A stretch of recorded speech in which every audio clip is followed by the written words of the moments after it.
మామూలుగా మనం పులుసు కూరలు వండుకునేటప్పుడు చింతపండు యూస్ చేస్తాం.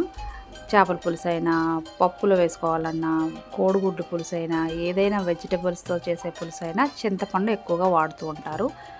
నాలాంటి వాళ్ళు పప్పులోకి అది నిమ్మకాయ వాడుతూ ఉంటారు. చట్నీలో కూడా నేను నిమ్మకాయ వాడతాను.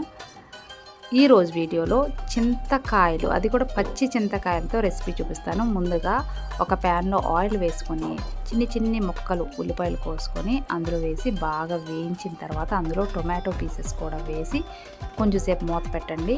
చింతకాయలు తీసుకొని ఒక లోటాడు వాటర్ వేసి ఒక 5 మినిట్స్ జస్ట్ బాయిల్ చేయండి. తర్వాత స్టవ్ ఆఫ్ చేసేసి ఈ విధంగా ప్రెస్ చేస్తే అందులోంచి పులుసు వచ్చేస్తుంది అనమాట. చల్లారిన తర్వాత చేతితో పిసికితే పులుసు మొత్తం వచ్చేస్తుంది.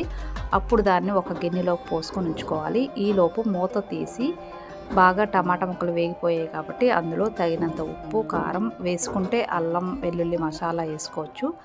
తర్వాత కొంచెం వాటర్ పోసి ఉడకపెట్టిన కోడిగుడ్లని అందులో వేసేసి మూత పెట్టండి. మూత పెట్టాక ఆ నీళ్లు మొత్తం ఇంకిపోయాక ఇప్పుడు మనం తీసి పెట్టుకున్న చింతపండు, అదేనండి చింతకాయల రసాన్ని వేసేయండి. వేసేసిన తర్వాత ఉప్పు సరిపోయిందో లేదో మళ్ళీ 1-2 సార్లు చెక్ చేసుకోండి. వేసిన తర్వాత బాగా కలిపేసి మరగనివ్వండి. ఒక 4 మినిట్స్ మరిగితే సరిపోతుంది. ఎందుకంటే ఆల్రెడీ చింతకాయలు ఉడికిపోయాయి కాబట్టి ఎక్కువ మరగబట్టవలసిన అవసరం లేదు. ఈ విధంగా బాగా మరిగిన తర్వాత చిన్న బెల్లం ముక్క కానీ లేకపోతే పటిక బెల్లం కానీ వేయండి. ఉప్పు సరిపోకపోతే వేసుకొని కొంచెం కొత్తిమీర కూడా జల్లుకోండి. అంతేనండి,